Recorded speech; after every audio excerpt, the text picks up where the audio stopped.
기도하겠습니다. 사랑의 하나님, 참으로 감사합니다.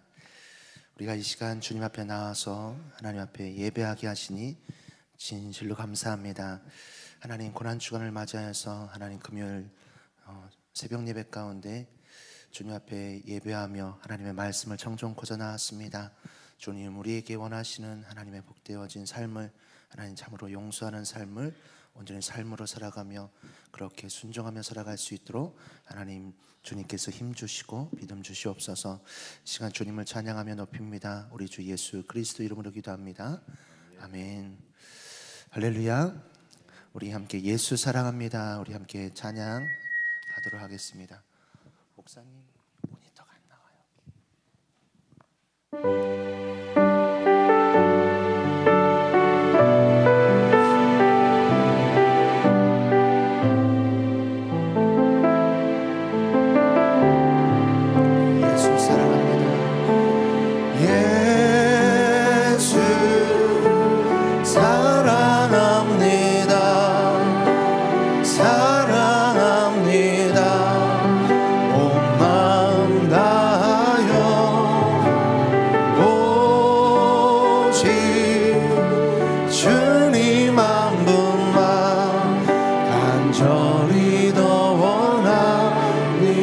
고백합니다. 예수 사랑합니다. 예수 사랑합니다. 사랑합니다. 온 마음 다하여 오직 주님 한 분만 간절히 더 원합니다. 넘쳐나네 넘쳐나네 넘쳐나네 주를 향한 내 속에 갈망이 주님께로 날 이끌어 주소서. 주님을 더 원합니다. 넘쳐나네 넘쳐나네 넘쳐나네 주를 향한 내 속에 갈망이 주님께로 날 이끌어 주소서. 주님을 더 원하. 우리 한 번 더 넘쳐나네 넘쳐나네 넘쳐나네 주를 향한 내 속에 갈망이 주님께로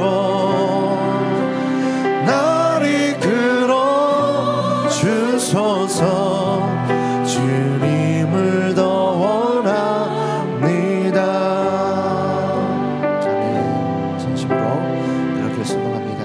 함께 주의 음성을 내가 들으니 함께 박수치며 주님께 찬양으로 영광 돌리겠습니다.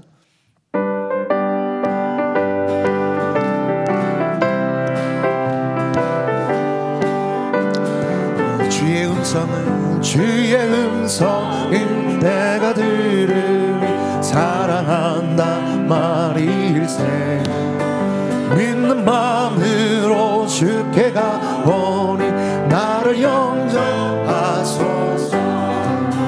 내가 매일 십자가 앞에 더 가까이 가오니 그새 주의 흘린 보배 피로써 나를 정케 하소서. 주여 넓으신 은혜 베푸사 나를 받아주시고 나의 품은 뜻 주의 뜻같이 되게 하여 주소서. 내가 매일 십자가 앞에 더 가까이 가오니 그새 주의 흘린 보배 피로써 나를 정케 하소서. 보좌로 나아갈 때에 어찌하리 이쁠까. 주의 얼굴을 항상 배우니 더욱 친근합니다. 내가 매일 십자가 앞에 더 가까이 가오니 그새 주의 흘린 보배 비로소 나를 정케 하소서. 우리 구주의 넓은 사랑을 증명할 자 없으며 주가 주시는 참된 기쁨도 헤아릴 수 없도다. 내가 매일 십자가 앞에 더 가까이 가오니 그새 주의 흘린 보배 비로소 나를 정케 주의 보좌로 나아갈 때에 어찌하리 이쁠까. 주의 얼굴을 항상 배우니 더욱 친근합니다. 내가 매일 십자가 앞에 더 가까이 가오니 주의 흘린 보배 비로소 나를 정케 하소서. 우리 구주의 넓은 사랑을 증명할 자 없으며 주가 주시는 참된 기쁨도 헤아릴 수 없도다. 내가 매일 십자가 앞에 더 가까이 가오니 그새 주의 흘린 보배 비로소 나를 정케 내가 매일 십자가 앞에 십자가 앞에 더 가까이 가오니 그새 주의 흘린 보배 비로소 나를 정케 하소서. 아멘. 우리가 주의 십자가 앞에 더 가까이 나아가는 오늘 이 시간 되어지기 소망합니다. 우리 한 번 더 찬양할 때 죄에서 자유를 얻게 함은 함께 찬양하겠습니다.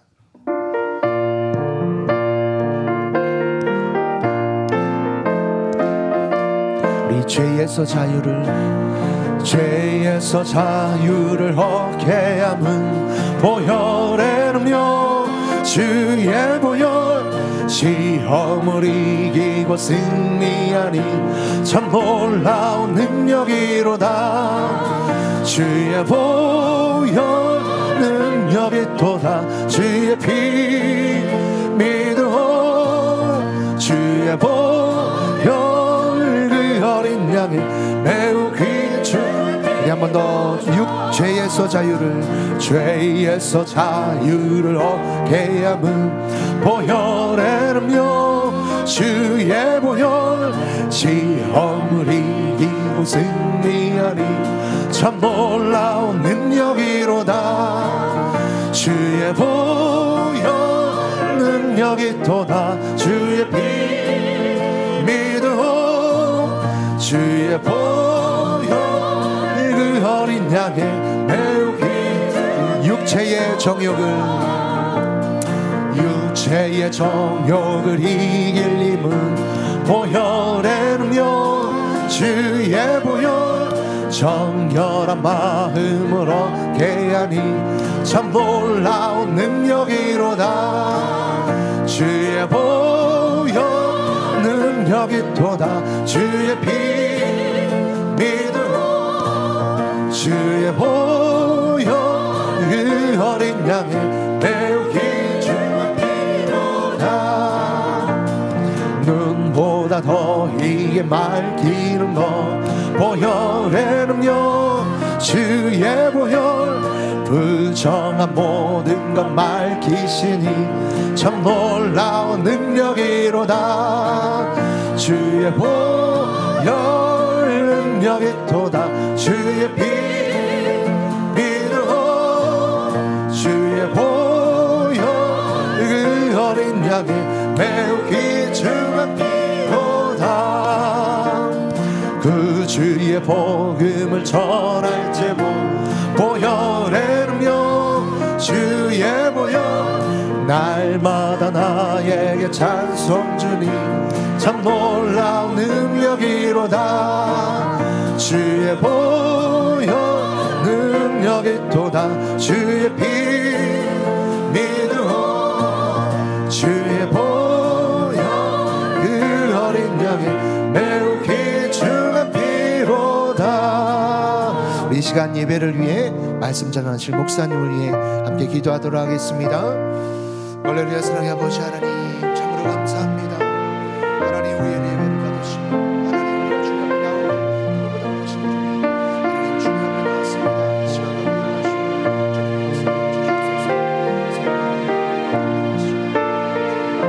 이 시간을 이용하시고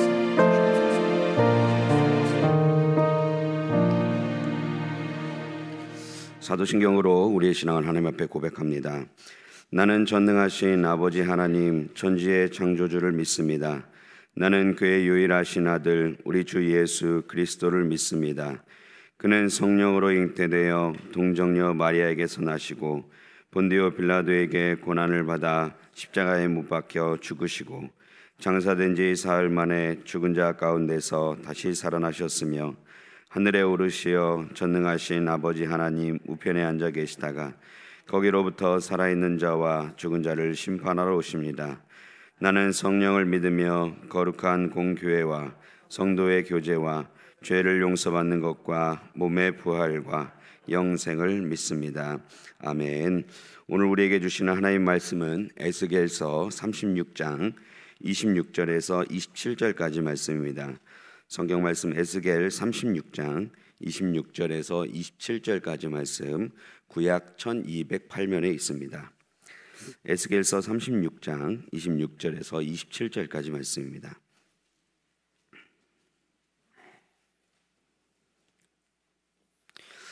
에스겔 36장 26절에서 27절까지 말씀 두 절이기 때문에 한 목소리로 합독하겠습니다. 26절 27절 말씀입니다. 또 새 영을 너희 속에 두고 새 마음을 너희에게 주되 너희 육신에서 굳은 마음을 제거하고 부드러운 마음을 줄 것이며 또 내 영을 너희 속에 두어 너희로 내 율례를 행하게 하리니 너희가 내 규례를 지켜 행할지니라. 아멘. 이 시간 12에서 17여 전도에서 하나님께 찬양으로 영광 돌리겠습니다.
기도하겠습니다. 하나님 아버지 감사합니다. 지난 한 주간 동안 우리가 고난 주간을 지나며 다시 한번 우리가 주의 은혜를 묵상할 수 있게 도와주시고 또 주님의 고난과 용서에 대해서 저희가 묵상할 수 있도록 인도해 주신 하나님 감사합니다. 오늘 이 새벽에도 다시 한번 말씀 가운데 저희들을 만나 주시며 우리가 하나님의 마음을 배우고 또 우리의 삶을 향하신 하나님의 뜻을 깨닫는 아버지 귀한 시간으로 축복하여 주옵소서. 오늘 이 새벽에도 하나님께 귀한 찬양으로 헌신하는 우리 12에서 17여 전도 회원들을 축복해 주시고 정말 저들의 삶이 날마다 매 순간마다 하나님을 닮아가는 하나님의 뜻을 이루는 귀한 삶으로 축복해 주옵소서. 하나님께 귀한 예물 드립니다. 믿음으로 감사함으로 순종함으로 드리는 귀한 예물 주님께서 기뻐 받아 주시며 약속하신 하늘의 복과 땅의 복으로 충만하게 채워 주옵소서. 주의 은혜로 종의 가정들을 형통케 해주시며 그 자녀들을 축복하여 주옵소서. 예수님의 이름으로 축복하며 기도하옵나이다. 아멘. 할렐루야. 이 새벽에 나오신 여러분들에게 주의 은혜와 축복이 함께 하시기를 축원합니다. 네, 우리 찬양 은혜 받았습니다. 네. 제가 예전에 어떤 영화를 봤는데 정확하게 기억이 안 나요. 근데 십자가를 지는 장면인데 백그라운드로 이 음악이 나왔어요. 그래서 이 찬양을 들을 때마다 늘 그 생각이 이렇게 쭉 떠오르는데 감사합니다. 이거는 지난 한 주간 동안 이제 새벽기도 나오시나 고생하셨습니다. 네, 다음 주도 계속 나오셔요. 할렐루야. 내일 아침에는 새벽이 없고요. 오늘 저녁 금요기도회로 합니다. 그래서 여러분들이 오늘 저녁 금요기도회 오셔야 돼요. 그래야 이제 제가 6번 준비한 거를 같이 말씀을 나눌 수 있고요. 제가 이제 금요기도회에 이제 내일 새벽 말씀을 금요기도회 말씀으로 같이 나눌 수 있도록 그렇게 하도록 하겠습니다.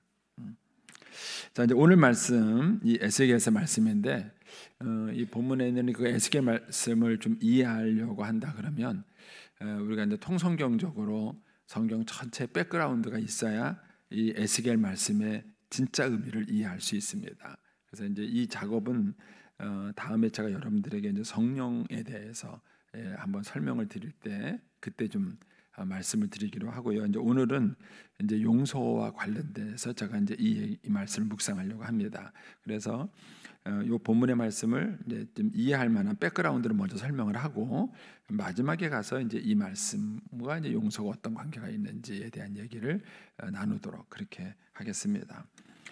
먼저 우리 기독교와 타종교라 그럴까요? 기독교 보통 이제 학자들은 기독교는 종교가 아니다 이렇게 말을 하는데 이제 일반적으로 기독교와 타종교의 가장 큰 차이가 뭘까요? 기독교와 타종교의 가장 큰 차이. 그것은 기독교는 타력의 종교고 다른 종교는 자력의 종교예요.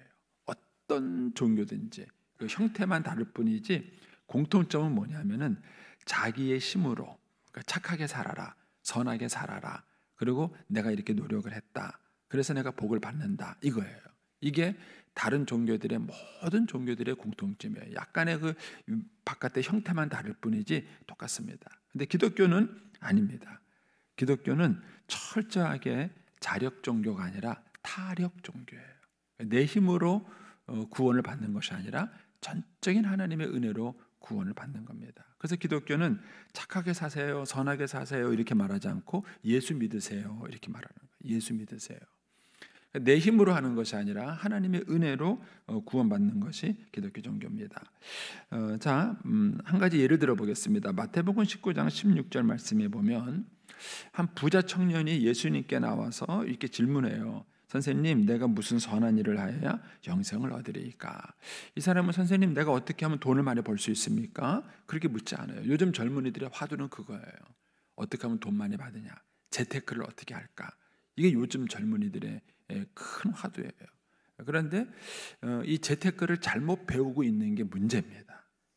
가장 잘못 배운 게 뭐냐면은 만문이즘이에요. 돈이 있어야만 산다고 생각하는 거예요.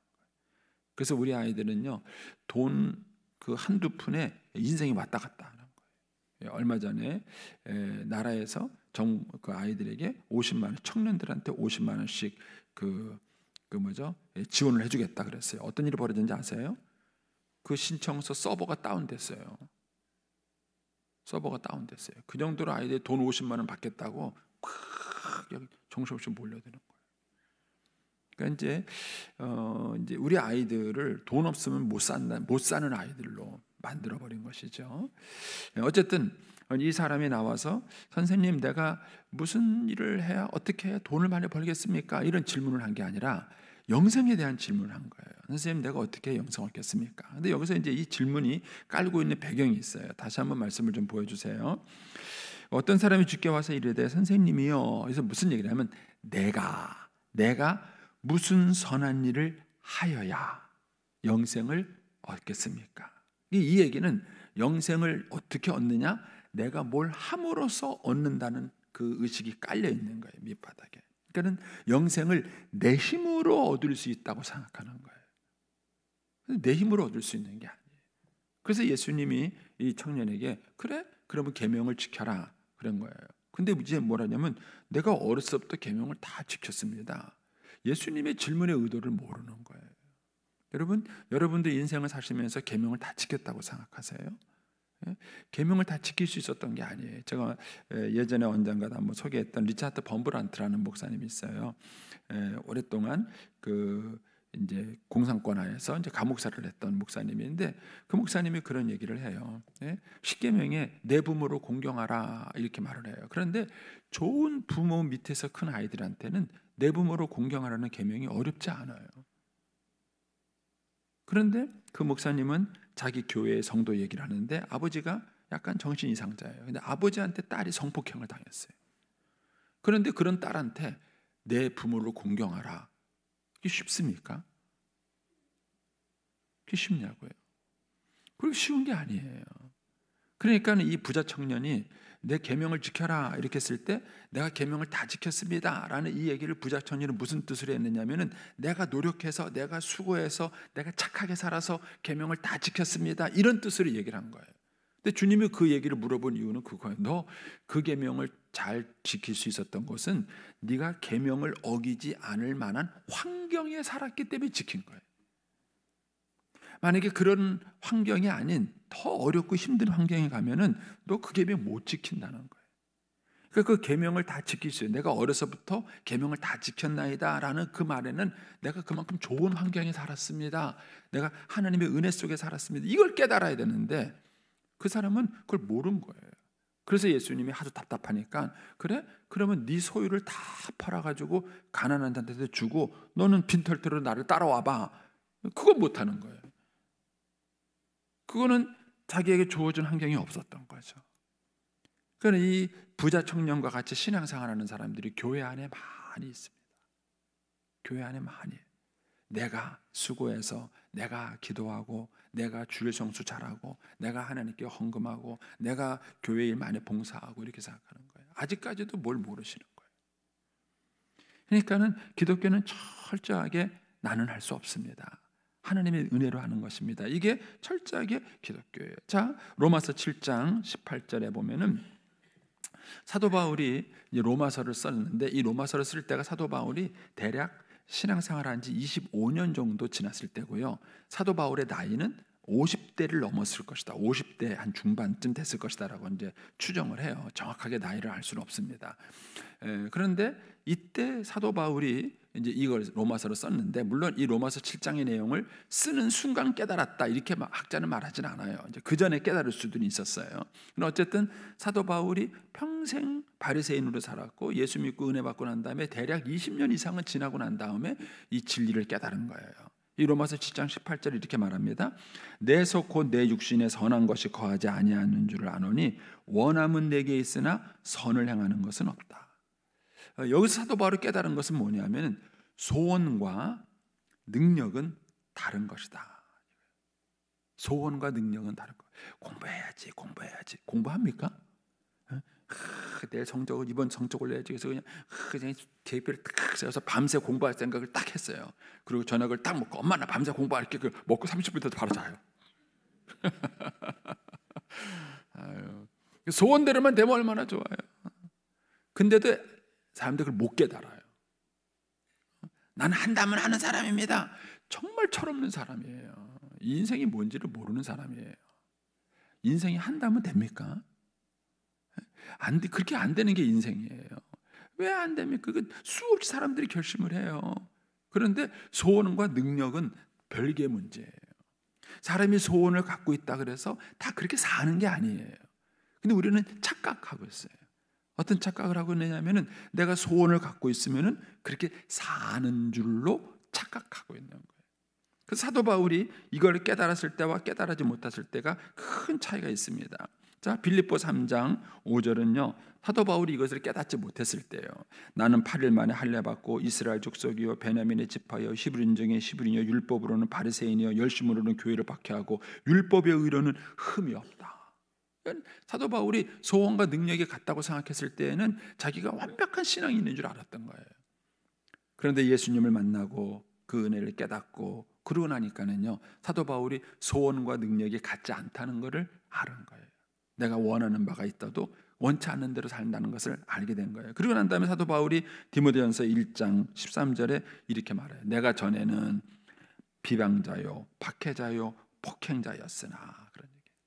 디모데전서 1장 15절에서는 죄인 중에 내가 괴수다, 이런 말을 하는 거예요. 이거는 소원과 능력이 같지 않다는 것을 깨닫게 되는 거예요. 예? 여러분, 자기가 아버지로서 얼마나 부족한지를 알면요, 아버지 학교 등록하십니다. 할렐루야. 근데 그렇게 안 생각해요. 아유, 적어도 아버지는 내가 표준이야. 나만큼만 살아봐. 아버지 표준이야. 제가 착하다는 뜻을 말하는 거 아니니까 오해는 하지 마시고요. 오해는 하지 마시고, 저는 아버지 학교가 이제 일기가 정확한 일기는 서울에서 생겼고요. 저는 이제 부산 일기 출신이에요. 그러니까 사실 2기죠. 전국 2기인데 생겼을 때요, 바로 갔어요. 바로 제가 전도사 시절에 교육을 받았습니다. 전도사 시절에 바로 아버지한테 등록했어요. 왜 등록했냐면요, 저는 너무 갈급했어요.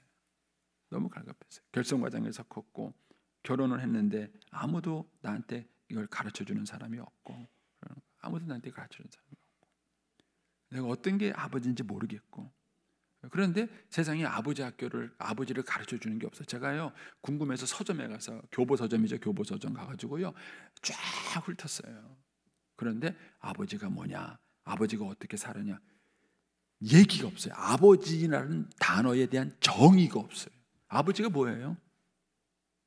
저는 아버지 학교 가서 크게 깨달은 것 중에 하나가, 아버지가 뭐냐 할 때 잠언에 있는 말씀으로 정리한 거예요. 손자는 할아버지의 면류관이요, 아비는 자식의 영환이라. 저는 이 말씀이 엄청 충격을 받았어요. 아버지가 뭐냐? 그 아버지를 정리하는데 성경 섹션에 아버지는 뭐 하는 사람이냐? 자식의 영광, 자식의 자부심이 되는 게 아버지다. 저는 지금도 그걸 믿어요. 아버지가 어떤 아버지가 돈 많이 벌어오는 아버지? 세상적으로 성공하는 아버지? 아니에요. 자기 아버지가 대통령인데도 그 아버지 부끄러워하는 아들이 있어요. 자기 아버지가 대통령이 뭐야? 난 그런 아버지 싫다 이거예요. 그건 아버지가 아니에요. 적어도 아버지는 어떤 아버지냐? 자식의 입장에서 봤을 때 내 아버지 굿, 난 아버지가 최고야, 이런 아버지가 최고인 거예요. 그럴 때 그 아들이 이렇게 되는 거예요. 아버지 학교는 아닌데 그 아들은 어떻게 되냐면요, 내가 이제 내 아버지를 늘 자랑스러워해요. 자랑스러워하면요, 이 아들은요 자기 아들한테 늘 아버지 자랑을 해요. 이 아버지가 멋있고 우리 아버지가 멋있고, 그리고 아버지한테 배운 대로 자식을 가르쳐요. 그러면 이 사람이 볼 때는 손자잖아요. 그럼 이 손자가요 할아버지를 좋아합니다. 할아버지를 잡으실게 해요. 그러면 이 손자는 할아버지의 뭐가 되냐면요, 면류관이 되는 거예요. 손자는 할아버지의 면류관인 거예요. 여러분, 자식 낳는 기쁨보다 손자 낳는 기쁨이 더 커요. 모르시죠? 손자 낳고 얘기합시다. 예, 얼마나 그런데요. 그런데요, 이 아버지가 자기 아버지를 싫어해요. 이 아버지 자기 아버지를 싫어하면요, 이 아들은요 자기 아들한테 할아버지를 안 가르칩니다. 찾아가지도 않아요. 그러니까 이 손자는요 할아버지 좋아하지 않습니다. 손자는 할아버지의 면류관이 돼야 돼요. 그런데 손자가 할아버지의 안면류관이 되는 거예요. 그런데 그게 문제냐면 요 중간에 있는 요 고리가 문제예요. 요 고리가 누구냐면 아버지. 아버지 궁금한 거 오세요. 자, 그런데 저는 그거를 아버지 학교 가서 배운 거예요. 너무 충격을 받았어요. 너무 충격을 받은 거예요. 제가 막 이 얘기를 교회에서 열심히, 지금만 얘기한 게 아니에요. 옛날에도 막 열심히 했어요. 근데 절대 움직이지 않는 게 아버지들이에요. 왜냐면요, 아버지들은 자기가 잘하고 있대요. 그걸 어떻게 깰 수가 없어요. 어떻게 깨야 돼요? 기도밖에 깰 게 없습니다. 안 돼요. 그걸 모르는 거예요. 저는 천국 가기 전에 깨닫게 되길 축복합니다. 사도 바울이 예수님을 만나기 전에는 소원과 능력이 같다고 생각했어요. 나는 다 지키고 있다, 윤리를 다 지키고 있다. 근데 예수님을 딱 만나고 난 다음에 깨달은 게 뭐냐면, 아, 소원과 능력은 다르구나. 내가 괴수다. 내가 죄인 중에 죄인이다. 내가 괴수다. 이 고백을 사도 바울이 한 것이죠. 그리고 고린도서 15장 10절에 가서 이렇게 말하죠. 사도 바울이, 그러나 내가 나된 것은 하나님의 은혜로 된 것이니 내가 주신 그의 은혜가 헛되지 아니하여 내가 모든 사도보다 더 많이 수고해. 남들이 보기에는요, 굉장히 사도 바울이 고생 많이 했죠. 40에 한한 감암매를 3번이나 맞고 강의 위협, 강도의 위협, 여러 가지 많은 어려움을 겪었어요. 근데 그럼에도 불구하고 사도 바울은 뭐라 그랬냐면은, 그거 내가 한 것이 아닙니다. 내가 한 것이 아니라 나와 함께 하신 하나님의 은혜입니다. 하나님의 도우심으로 내가 이걸 한 겁니다. 이게 얼마나 큰 깨달음이 있는지 몰라요. 그래서 저와 여러분이 인생을 살아가는 동안에 소원과 능력이 다르다는 걸 깨닫는 게 참 쉽지 않지만 이게 중요해요. 소원은 있지만 내가 그렇게 하고 싶은, 착하게 살아가고 싶은, 좋은 사람이 되고 싶은 그런 소원은 있지만 그렇게 할 만한 능력이 나한테는 없다. 이 철저한 절망감이 필요해요. 이것이 있어야 우리가 하나님의 은혜를 구하는 거예요. 자, 이거를 이제 조금 더 구체적으로 한번 살펴보겠습니다. 인간은 소원은 있지만 왜 능력이 없는 걸까? 왜 소원은 가지면서도 능력이 없는 걸까? 자, 그거는 우리가 원제에서 찾아볼 수 있습니다. 창세기 3장 6절에 가면은요, 여자가 그 나무를 본즉 먹음직도 하고 보암직도 하고 지혜롭게 알맞고 탐스럽게도 한 나무인지라 여자가 그 열매를 따먹었어요. 그리고 자기와 함께 남편도 주니까 남편도 먹었어요. 둘 다 그걸 먹고 이제 죄를 지었죠. 창상 7절입니다. 이에, 그러니까 그 열매를 따먹고 난답니다. 이에 그들의 눈이 밝아져서 자기들의 벗은 줄 알았어요. 이걸 깨닫는 순간 그들이 첫 번째 한 시도는 뭐냐면은, 하나님 잘못했어요, 하나님 용서해 주세요가 아니에요. 첫 번째 한 시도가 뭐냐면요, 잎을 따서 가리는 거예요. 여러분, 이 사람이 자기의 문제를 스스로 해결하려고 하는 것은 이때부터 생긴 거예요. 인간 안에 있는 깊은 본능이에요. 그래서 애들도 키워보시면은요, 내가 할 거야, 내가 할 거야, 내가 할 거래요. 언제까지 그러죠? 지 안 될 때까지 그래요. 그리고 그것만 딱 해주고 나면요, 그 다음부터 또 내가 할 거야, 내가 할 거야, 내가 할 거야. 어휴, 얄미워서 네가 만들어 해봐라 한번에. 이게 인간이 어렸을 때부터 갖고 있는 깊은 본능이에요. 그래서 자력 종교를 얘기하면 사람들이 귀담아 들어요. 괜찮은데, 멋있는데 이렇게 얘기해요. 근데 하나님의 은혜로 구원받는 타력 종교를 얘기하면요, 허무맹랑하게 들어요. 이해를 못 하더라고요, 그거를. 왜냐하면 인간의 본성 안에는요, 스스로 치마를 만들어 입으려는 그런 본능적 속성이 있는 거예요. 그런데 우리가 잘 아는 것처럼 그 무화과 나무 잎으로 치마를 만들어 있는 거는 뭐 햇빛이 나고 말라 비틀어지면 효과가 없죠. 그러니까 이제 창세기 3장 21절에 가서 여호와 하나님이 아담과 그 아내를 위하여 가죽 옷을 지어 입혔어요. 아유, 그거 너무 좀 초라하니까 하나님께서 가죽 옷을 만들어서 입혀요. 이것이 이 창세기 3장 7절과 21절이 크게 대비가 되는 거예요. 창세기 3장 7절처럼 무슨 사건이 벌어졌을 때 스스로 무화과 잎을 따서 스스로 가리고 살아가느냐, 아니면 하나님이 만들어준 가죽 옷을 입고 살아가느냐, 이거예요. 그런데 많은 사람들이 아직까지도 창세기 3장 7절의 말씀으로 살아가는 거예요. 스스로 하는 거예요. 스스로 그러는 거예요. 그래서 지금도 그런 속성이 남아있는 게 뭐냐면은, 여러분들이 문제가 터지면 기도부터 합니까? 여러분의 힘으로 하다가 안 되면 기도합니까? 솔직히 말해보세요. 예? 여러분 기도부터 안 해요. 자기가 할 수 있는 거 해봐요. 일단 해보다가 그러고 안 되면은 그 다음에 기도 나오는 거예요. 그래서 새벽기도 안 나오시면 좀 심각한 문제가 있는 거예요. 가벼운 문제가 있는 게 아니에요. 그래서 어떤 분은 그래요. 새벽기도 나오다가 저를 만났어요. 그러면 목사님 나 문제 있어서 나온 거 아니에요? 아유 참.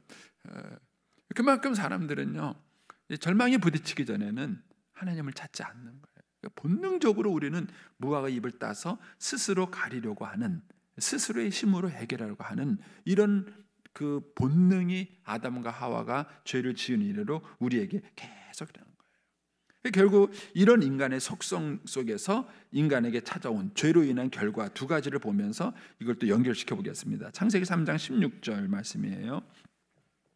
아담과 하와가 죄를 짓고 난 다음에 첫 번째 생긴 문제가 뭐냐면은 너는 남편을 원하고 남편은 너를 다스릴 것이다. 여기서 이제 원한다는 얘기는 제가 한번 설교했던 것 같은데 기억하시는 거예요. 남편을 다스리겠다는 뜻이에요. 이 단어의 뜻은 너는 남편을 원하고는 아내가 남편을 뭐 사모하고 사랑하고 이런 뜻이 아니라 아내는 남편을 지배하려는 거예요. 그럼 남편도 아내를 지배하려 그래요. 그래서 어느 집안이나 똑같아요. 이 싸움이에요. 이 싸움, 서로 지지 않겠다는 이 싸움이 있는 거예요. 이게 아담과 하와가 죄를 짓고 난 다음에 인간의 삶 속에 들어온 거예요. 관계의 문제예요. 죄가 만들어낸 첫 번째 문제는 뭐냐면요, 관계의 문제예요. 그래서 이 관계의 문제에 걸리지 않는 사람은 아무도 없어요. 근데 이 관계의 문제의 특징이 뭐냐? 관계의 문제의 특징이 뭐냐면은 상대방을 지배, 통제, 조종하려고 하는 거예요. 아내 여러분 안 그러세요? 남편에게 왜 자꾸 잔소리하세요? 내 뜻대로 안 움직여 주잖아요. 제 시간에 딱 퇴근했으면 좋겠고, 술 담배 안 했으면 좋겠고, 애들하고 놀아줬으면 좋겠고, 다 그냥 내가 시킨 대로 딱 했으면 좋겠잖아요. 그렇죠? 그런 남편 없어요. 그렇습니다. 남편은 또 어떤 아내를 원할까요? 예, 남편도 아내에게 원하는 게 있어요. 그래서 이 두 사람 사이에 끊임없이 싸우는 것은 상대방을 지배, 통제, 조종하려고 하는 거예요. 그런데 인간은 안 돼요. 누구도 안 되는, 손녀도 내 뜻대로 안 돼요. 요놈 한번 꼬셔보려고 그러는데도요, 이제 좀 크면 클수록 싫어! 이래요. 한번 해볼래? 옛날에는 해볼래? 막 이러더니만은요, 요새는 한번 싫어! 아유, 손녀도 내 뜻대로 안 돼요. 근데 인간은요, 끊임없이 상대방을 조종하고 통제하려 해요. 그래서 어디서 우리가 이제 깨닫게 되냐면요, 남편하고 아내하고는 싸우다가 이제 안 되니까 포기해버려요. 근데 누구는 내 뜻대로 될 거라고 생각하냐면 자식은 내 뜻대로 될 거라고 생각해요. 그래가지고 끊임없이 그 자식을 지배하고 통제하고 조종하려고 그래요. 자기 손바닥 안에 키우려고 막 애랬어요. 그런데 어느 순간 안 돼요. 어느 순간 안 돼요. 그때부터 막 절망감이 막 휩싸이는 거예요. 어떻게 네가 나한테 이럴 수 있지? 막 그러는 거예요. 그런데 처음부터 안 되는데 착각한 것뿐이에요. 처음부터 안 되는데 착각하는, 안 되는 거예요. 여러분, 세상에서 가장 어려운 게 뭐냐면은 사람을 지배하고 통제하고 다스리는 거예요. 안 됩니다. 그런데 인간의 죄성은 뭐냐면은 그거를 자꾸 하려고 그러는 거예요. 자꾸 하려. 여기서 상처받고 갈등이 생기고 용서를 하고 용서를 받아야 될 문제가 생겨요. 인간이 이 죄로 말미암아 생긴 이 사람들 사이에 생기는 이 갈등의 문제예요. 자, 그다음에 두 번째는 어떤 일이 벌어졌냐면은 창세기 3장 17절입니다. 아담에게 이르되 내가 내 아내의 말을 듣고 내가 내게 먹지 말란 나무 열매를 먹었은즉 땅은 너로 말미암아 저주를 받고 내 평생의 수고하여 그 소산을 먹으리라. 땅이 내게 가시덤불과 엉겅퀴를 낼 것이라. 내가 먹을 것은 밭의 채소인즉.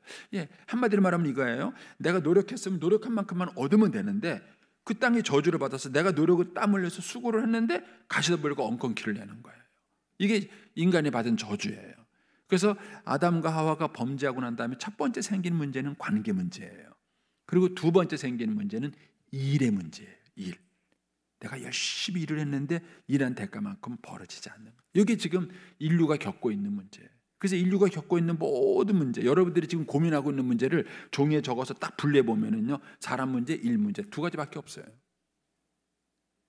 이 두 가지예요. 인류가 하나님께 범죄하고 난 다음에 모든 인류들이 갖고 있는 문제, 두 문제. 여러분들이 이 둘 중에 하나 고민하고 있는 거예요.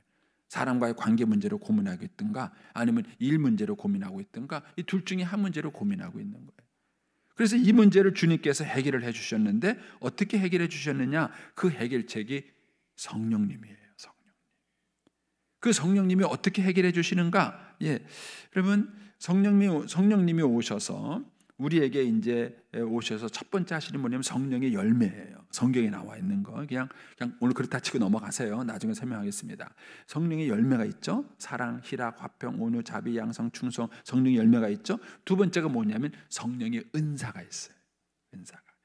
그런데 성령의 열매는 관계의 문제를 해결해 주는 거예요. 성령의 능력은 일의 문제를 해결해 주는 거예요. 일의 문제를. 그래서 성령님이 오시면 우리에게 성령의 열매를 맺게 하는 이 은혜를 주시고 또 한쪽으로는 성령의 은사를 주시는 거예요. 그래서 이강철 목사님이 간증하실 때 당신이 갈릴리 기도원 전이었나? 거기서 깨달은 게 뭐죠? 성령의 능력으로 갈릴리로. 그분이 그걸 깨달은 거예요. 그래서 그때 이후로 그분의 목회가 달라진 거예요. 내 능력으로 하는 것이 아니라 성령의 능력으로 목회하는 법을 배우신 거예요. 그러니까는 우리가 어떤 일을 할 때 내 힘으로 하느냐 성령의 능력으로 하느냐 이게 차이인 거예요. 그래서 성령님이 오셔서 이 두 가지 문제를 해결을 해 주시는 것이죠. 자, 그래서 오늘 말씀을 이제 보겠습니다. 에스겔 36장 이 말씀인데 이 에스겔 36장의 얘기는 그거예요. 이 에스겔 36장 이전에는 이스라엘 백성들에게 율법을 줬어요. 그런데 그들이 그 율법을 자력으로 하려고 했던 거예요. 근데 결국은 못한 거예요. 안 된 것이죠. 그래서 하나님께서 이제는 내 힘으로 아닌 하나님의 능력으로 할 수 있도록 뭘 주시냐면은 성령을 주신 거예요. 그래서 거기에 26절에 내가 또 새 영을 너희 속에 두고 새 마음을 너희에게 주어 이런 말이 나오죠. 27절에 내 영을 너희 속에 두어. 그러면 성령님이 오셔서 뭘 하느냐? 그 뒤에 나오죠. 너희로 내 율례를 행하게 하리니 너희가 내 규례를 지켜 행하리라. 소원과 능력을 갖게 만들어 주는 거예요. 이게 성령님이 하시는 거예요.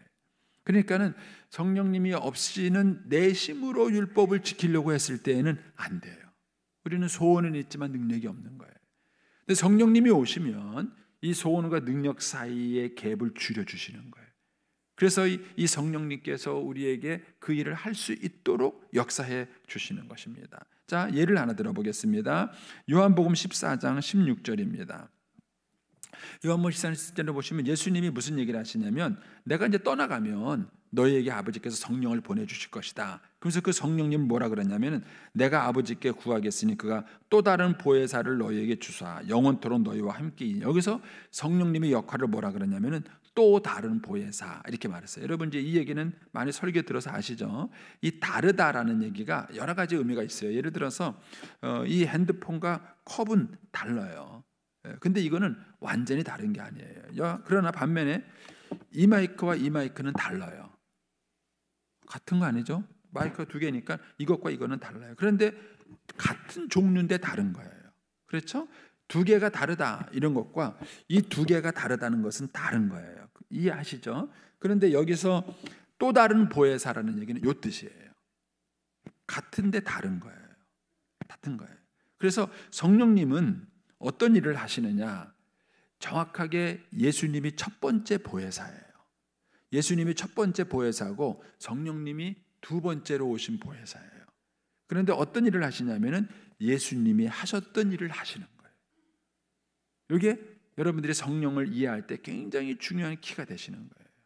그러니까는 성령님은 오셔서 예수님이 하셨던 그 일을 하셔서 우리를 도와주시는 거예요. 그런데 요한복음 14장 12절에 가면 예수님이 이렇게 말씀하시죠. 내가 진실로 진실로 너희에게 이르노니 나를 믿는 자는 내가 하는 일을 그도 할 것이요 또한 그보다 큰 일도 하리니 이는 내가 아버지께로 감이니라. 이렇게 이 얘기는 굉장히 혁명적인 일이에요.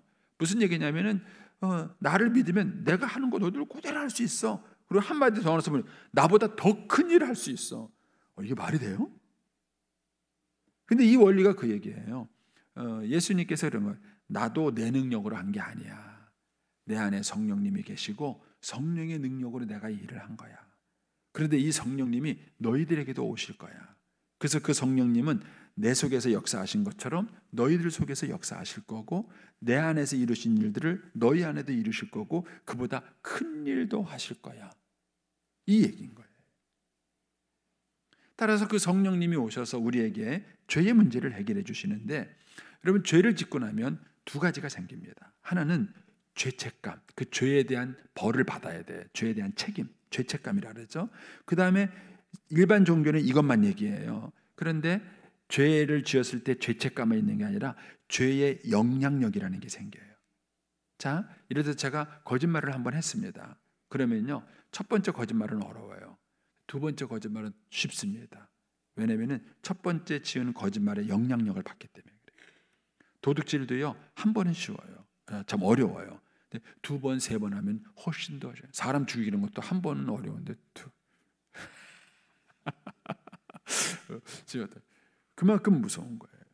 그래서 그 죄는요, 어떤 행동을 하고 나면은 반드시 영향력이 남아요. 그러면 예수님이 십자가에 죽으신 것은 뭐냐면은 죄책감을 해결해 주신 거예요. 즉 죄에 대한 벌을 받아야 돼요. 근데 내가 죄에 대한 벌을 받아야 되는데, 하나님 앞에 가서 죄에 대한 벌을 받아라는데 누가 죄값을 치러줬어요? 예수님이. 예수님이 죄값을 치러줘서 죄책의 문제는 해결이 되는 거예요.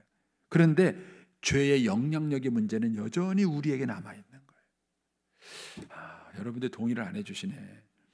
제가 지금 시간은 없고요, 딱 한마디로 제가 증명할 수 있어요. 뭐냐면, 여러분들이 지난 생애를 되돌아보면 여러분들이 잘못하고 후회하고 죄를 짓는 게, 오늘은 A를 후회했다가 내일은 B를 후회했다가 모레는 C를 후회하세요? 아니면 어제도 A를 후회했는데 그러지 말아야지 하는데 오늘도 또 A를 후회하고 그러지 말아야지, 오늘도 또 A를, 전자의 후자예요. 네? 후자예요. 참 재미있는 게요, 사람이 짓는 죄를 반복하지 새로운 죄를 짓지 않아요. 새로운 죄를. 그래서 경찰서에서 데이터베이스를 갖고 있어요. 사기죄를 딱 나오잖아요. 살인범을 안 찾아요. 사기 사건이 딱 터지면은요, 사기친 놈만 쫙 골라요. 일단 거기가 1순위인 거예요. 거기가 1순위인 거예요. 이게 죄가 가지고 있는 특징이에요. 이게 영향력의 문제예요. 영향력. 그래서 죄를 짓게 나면은 죄책이 있고 영향력이 있어요. 근데 예수님이 십자가에서 해결해 주신 것은 죄의 책이에요. 이 죄의 영향력을 어떻게 이길 것이냐, 그것을 해결해 주기 오신 분이 성령님이신 거예요. 성령님. 그래서 성령님은 오셔서 우리로 하여금 죄의 영향력을 이길 수 있도록 도와주시는 거예요. 그걸 도와주는 보혜사예요. 그러니까 두 분 다, 예수님과 성령님은 두 분 다 죄를 해결해 주시는 거예요. 같은 일을 하시는 거예요. 그런데 약간 다른 것은, 예수님은 죄책을 해결해 주시고 성령님은 죄의 영향력을 해결해 주시는 거예요. 자, 그러면 이제 오늘 말씀으로 정리 한번 해보겠습니다. 요한복음 15장 5절에 보면, 나는 포도나무에 너희는 가지라, 그가 내 안에 내가 그 안에, 그러면 사람이 열매를 많이 맺나니. 이 열매 속에 뭐가 들어가냐면요, 용서가 들어가는 거예요. 그러니까 저와 여러분이 아담과 하와가 죄를 지은 이래로 관계의 문제와 일의 문제 두 가지가 생긴 거예요. 그래서 모든 사람들이 이 상처받고 상처 주는 일을 안 하는 사람은 아무도 없어요. 내가 누군가가 상처를 받기도 하지만 받기만 하진 않아요. 나도 누군가에게 또 상처를 주는 거예요. 우리 인간이 갖고 있는 약점이에요. 그래서 이 속에서 끊임없이 필요한 게 용서를 해줘야 되고 용서를 받아야 되는 거예요. 그래서 이 문제가 해결되지 않으면 인간은 결코 행복하지 않습니다. 행복하지 않는 거예요. 그래서 여러분들 혹시 연세 드신 분 가운데 자꾸 지난 날 떠올릴 때, 내가 그러지 말았어야 되는데, 내가 이걸 그때 알았으면 그렇게 안 그랬을 텐데 하고 자꾸 옛날을 돌아보면서 후회하고 죄책감에 휩싸이시는 분들은요, 자꾸 자기 힘으로 해결하려고 그래서 그런 거예요. 우리 힘으로 안 되는 거예요. 예수님께서 그 문제를 해결해 주시는 거예요. 그런데 이 용서에 대한 문제도 마찬가지예요. 용서에 대한 문제도 저와 여러분의 힘으로 하는 게 아니라는 거예요. 성령님이 내 안에 오셔서 나로 하여금 용서할 수 있게 해주시는 거예요. 한 가지 어쨌든 이해하든 못하든 할 때 한 가지만 간증하고 마치겠습니다. 제가 저희 아버지 얘기 말씀을 드렸죠. 아버지가 그렇게 용서가 안 됐어요.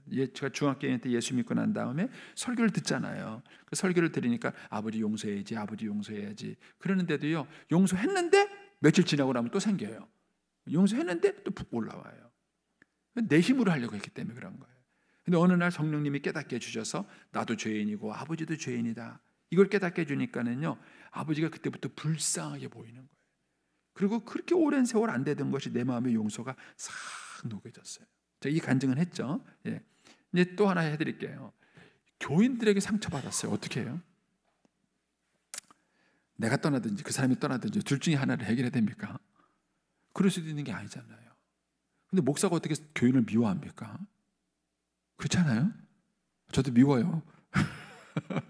근데 그 하나님께 기도해요. 하나님, 제가 그 사람 사랑할 수 있게 해주세요. 안 돼요. 그때 기도하고 막 눈물을 흘리고 난 다음에는요, 조금은 마음이 진정이 되어갖고 해결된 것 같아요. 그러다가 뭔 사건이 또 터지잖아요. 그러면은 저 밑바닥에 있던 게 또 훅 올라와요. 잘 안 되더라고요. 근데 어느 날 하나님이 기도하는데 이런 깨달음을 주신 거예요. 상래야, 그 사람이 왜 네 옆에 있는지 아냐? 그 이유가 있어요. 여러분, 권투 시합을 할 때요, 권투 시합을 할 때 막 여러 가지 연습하다가 맨 마지막에 하는 연습이 뭐냐면은 스파링 상대를 찾는 거예요. 그래서 내가 링에 올라가서 싸울 선수하고 비슷한 사람을 하나 골라가지고 그 사람하고 실전 연습을 하는 거예요. 그래서 거기서 이겨야 이제 본 게임에 가서 이기는 거예요. 근데 하나님이 그거를 깨닫게 해주신 거예요. 그 사람은 너한테 사랑을 연습시키는 스파링 상대다 그러시더라고요. 그 사람이 언제 없어지느냐? 내가 그 사람을 사랑할 때 없어지는 거예요. 그거 아세요? 그래서 그 사람이 내가 자꾸 미움이 생긴다. 내가 그 사람을 내가 사랑하지 못하는 내 산인 거예요. 그 사람. 그렇게 생각하고 나니까는요, 미운 게 아니라 내가 이 스파링 상대를 어떻게 싸워서 내가 이기지? 내가 어떻게 이 사람을 사랑해야 되지? 갑자기 마음이 바뀌는 거예요. 그 사람이 미웁지 않더라고요. 그러니까 세월이 지나고 나니까는요, 그 사람이 괜찮아졌어요. 이거는 제가 한 게 아니에요. 여러분, 성령께서 도와주시면 우리가 용서가 되는 거예요. 여러분, 용서의 능력이 얼마큼 중요한지는 제가 첫 시간에 말씀을 드렸습니다. 그래서 우리의 자녀들에게도 이 용서를 가르쳐야 돼요. 그렇지 않으면 피해의식으로 살아요. 자기 피해의식. 나만 피해봤다. 나만 손해봤다. 나만 불행하다. 이런 생각을 갖고 살아요. 근데 이거를 극복하는 방법은 용서밖에 없는데, 그 용서는 내 힘으로 되는 것이 아니라 내 안에 성령님이 오셔서 이 복잡한 이런 문제들을 한꺼번에 해결해 주시는 겁니다. 여러분이 이 고난주간 동안에 이 용서의 원리를 잘 깨달으시고 하나님이 주시는 평강의 삶을 사시기를 축복합니다. 기도하겠습니다. 하나님 아버지,